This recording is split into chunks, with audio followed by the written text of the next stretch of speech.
What we are really gathering from the government sources is that as far as the RBI committee report on the NSCL issue is concerned, it has already been submitted to the DEA secretary, and the main issues that are highlighted in the report is that the report has raised a red flag as far as this present issue is concerned, mainly saying that it has a potential of a systemic risk, because one of the main things out here is that there is only one particular entity which is also the owner of the exchange, the trading softwares, and is also the clearing houses. So this is something that poses a lot of vulnerability.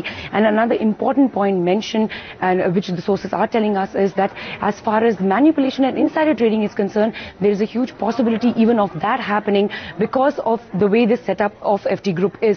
And of course, another important highlighted, which sources are telling us, is that at the startup stage, NSCL, there was not really a very clear regulator for NSCL Group. So certainly that also led to some amount of regulatory gaps, and FT Group may have taken advantage of that. And of course, another very important point that is being highlighted by sources, and sources seem to suggest that various regulators, including RBI, are also questioning the fit and proper criteria of the FT Group and the promoters. And of course, there is also a possibility that there could be a forensic audit being done on the entire group.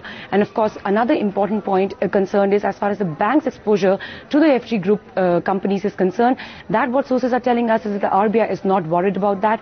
Most banks have already given their individual exposure list to RBI, and most of the banks do not have any significant exposure to these groups. So certainly this report, which is headed by Dr. K.C. Chakravarti, has already been submitted, like I mentioned, and this report is mainly giving suggestions on this present NSCL crisis.